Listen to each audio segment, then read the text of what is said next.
আসসালামু আলাইকুম ভিউয়ার্স, আজকে দেখাইতেছি লোট্টা মাছ কিভাবে কাটাবাছি করতে হয়। তো দেখেন, কাটাবাছি করার সময় লোট্টা মাছের পেটের থেকে এটা পাইছি। তো নিজের একটা মাছ ওর একটা মাছ খায় রাখছিল। তো এই যে শর্টকাট একটা ভিডিওতে এই বড় মাছটাতে দেখায় লোট্টা মাছটা কিভাবে কাটতে হয়। এরকম একটা চাপাটি দিয়ে খুব সহজেই আপনারা এই যে দেখেন মাথাটা এই পাখার নিচের থেকে এভাবে ধরবেন, হালকা একটু দিবেন, দেন টান দিবেন এভাবে, এই যে সব বের হয়ে যায় শেষ। দেন এই যে পাকটা আছে আর পেটটা আছে, পেটটা খাওয়া যায় না, এইটা এখানে একটু দিবেন, দেন এভাবে টান দিবেন, এই যে সব ময়লা বের হয়ে গেছে, মাছ কিন্তু আমাদের ক্লিন হয়ে গেছে।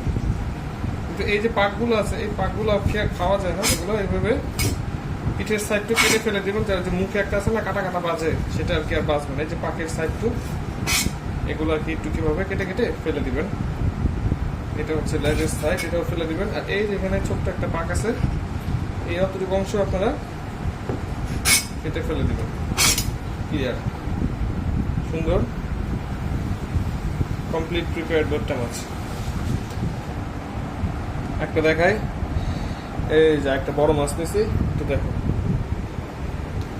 এই যে দেখো আরেকবার দেখাচ্ছি।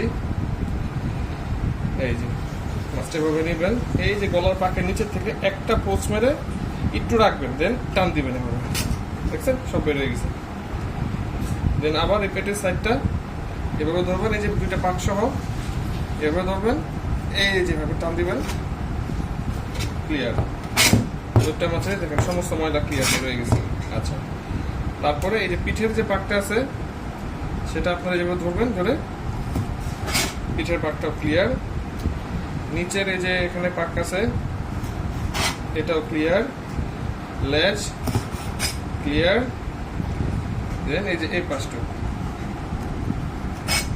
ক্লিয়ার, এই যে কমপ্লিট প্রিপেয়ার্ড লোট্টা মাছ। এখন যদি মাঝে মাঝে এরকম স্কিন টিস্কিন থাকে, এটা চাপাটিতে টান দিলেই এই যে ক্লিয়ার হয়ে গেছে, বুঝতে পারছেন?